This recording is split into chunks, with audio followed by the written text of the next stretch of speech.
that I think are also getting the same impact, the same effect. I've been saying since the last test, which was around the end of the Mayan calendar, that things have not been the same.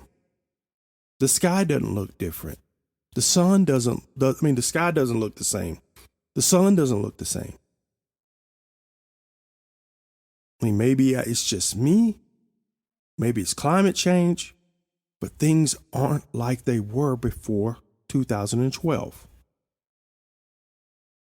So the real test of what I'm saying here is, if 100 million people successfully submitted a quantum request that forced the system to reboot, we should start to hear about Mandela effect type realities shortly. There's going to be some people who believe the world pre-Damar Hamlin had certain things in it that others can't remember.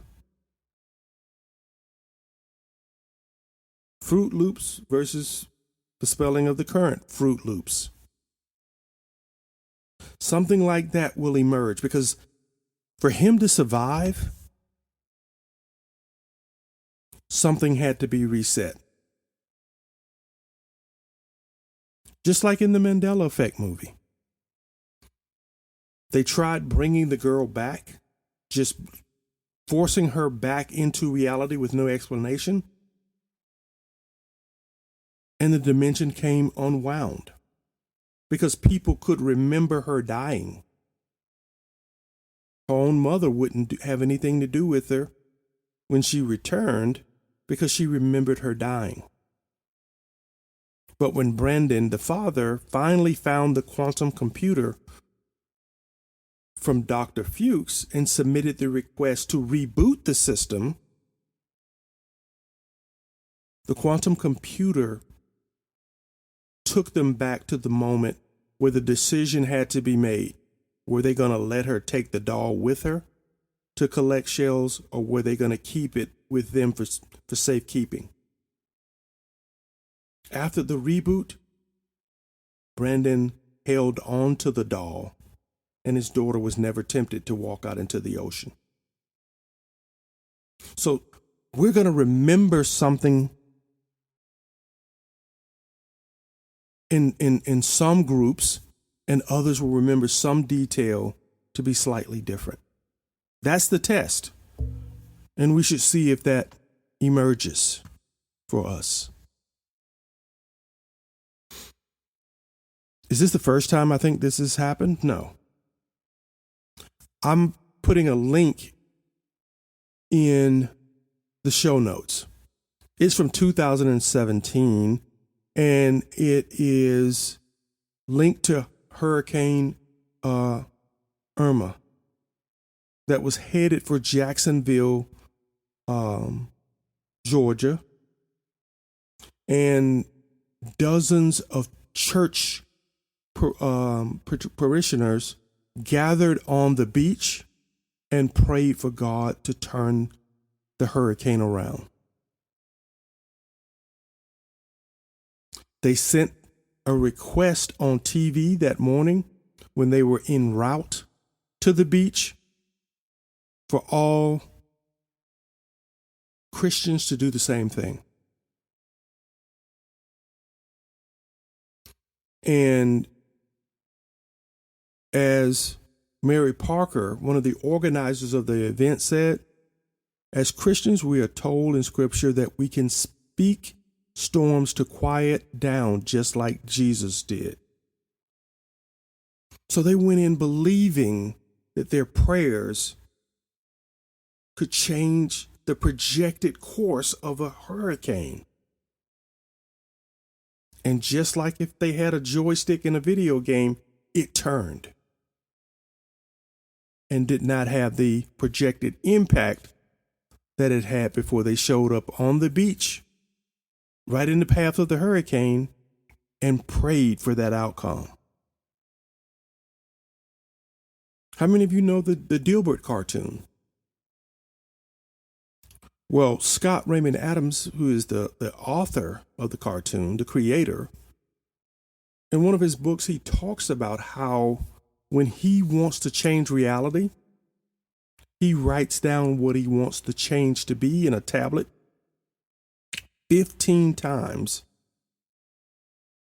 on a day, every day, until the change occurs. So his cartoon, he thought, would never get national syndication. And that's what he wrote in his journal, 15 times every day for more than a year, I think, of just requesting the same thing from the universe. When the paper representing Dilbert, when their agents went out to the big meeting of all the papers that carry these cartoon strips, the guy they sent was a gentleman that hated the Dilbert cartoon. And every year when he would attend this meeting to try to push the syndicated cartoons that were under their management, he never pushed a Dilbert cartoon.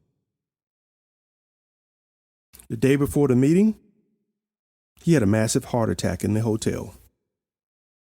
His replacement was a guy who couldn't get enough of Dilbert. And so when he was sent out to replace his deceased colleague, Dilbert was at the top of his list to try to get national syndication. And the rest is history, as they say. Did his prayers eventually reach the quantum computer? Did a year's worth of the same request 15 times written eventually do that? I don't know. But what I do know is that there are these threads, these strings that when tugged appropriately can rewrite the outcomes. So I don't think we're the only ones that know that. Haven't you asked the question, why are there so many people today fighting for TV airtime or social media airtime? I'm not talking about on the level of an influencer. I'm talking about multitudes, magnitudes higher than any influencer. So former President Trump, 2016, got $2 billion, an estimated $2 billion in free media attention. His name was being said on every station, probably every other minute during the campaign, all the big ones. ABC, CBS, Fox, NBC. Do you think that had a quantum effect that produced the outcomes that he wanted? Is that why Elon Musk purchased Twitter? He has a way now of quantifying the impact of his requests when he sends out a tweet, just like President Trump. President Trump, over the last 12 years, has tweeted 57,000 times. 8,000 during his 2016 election and 25,000 times during his presidency. A tweet to me is just another digital request, and the likes are the amplification.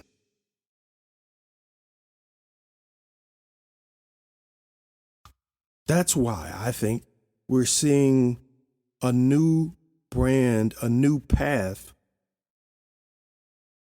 to the universal quantum computer. And it's no wonder that some people believe that this and the World Wide Web are the ultimate doom. They'll be the ultimate part of the demise of our civilization, because those platforms would allow you to make the request magnify the request, and it'll give you the reality that you're wishing for. Good or bad, destructive or constructive, whatever it is, whatever you demand, you're going to get. And I think we're seeing that. We're seeing the world that we're asking for.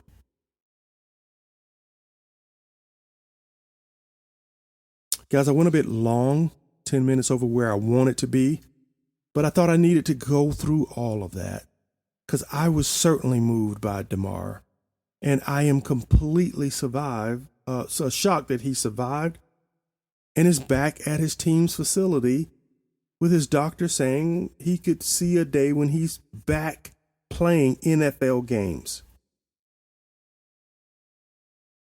If that's not a miracle, I don't know what is.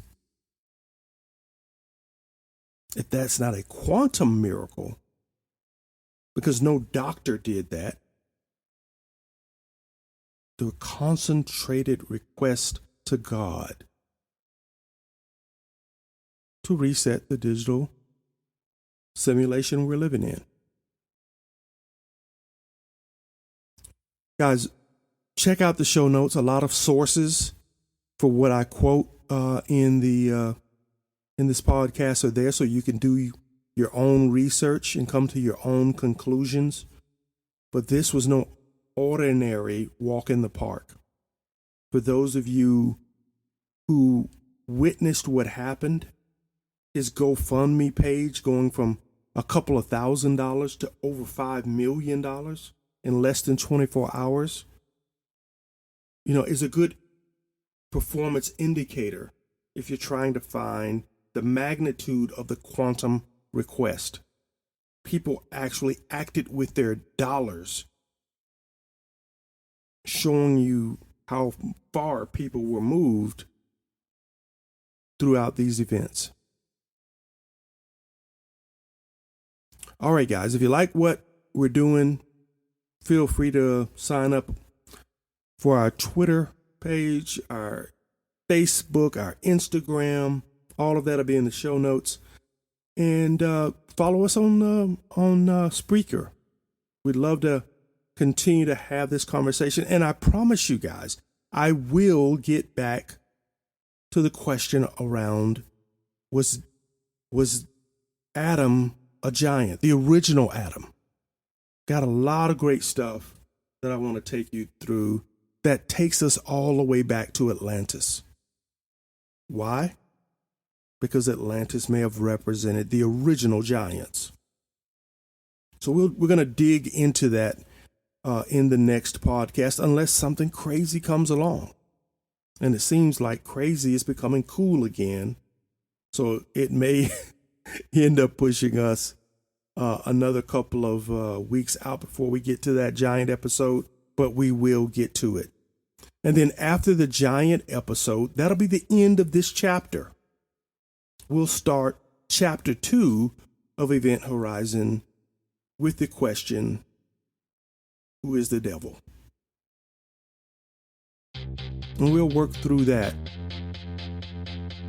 for the same number of episodes that we went through this one. 66. All right, cats and cadettes. That's the end of this podcast. Till next time, peace.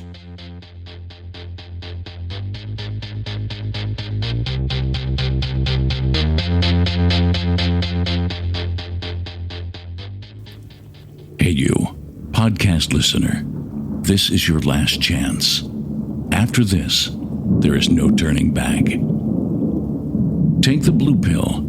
You wake up in your bed and go back to listening to mundane podcasts that won't challenge your religious beliefs and your so-called truths about reality, the universe, and consciousness. Take the red pill. Subscribe to the Event Horizon podcast, hosted by Mark Anthony Peterson, and he will show you how deep the rabbit hole goes. Event Horizon takes a walk into the paranormal with a splash of conspiracy. It's the podcast that would be born if David Icke and the X-Files had a baby. Subscribe to the Event Horizon podcast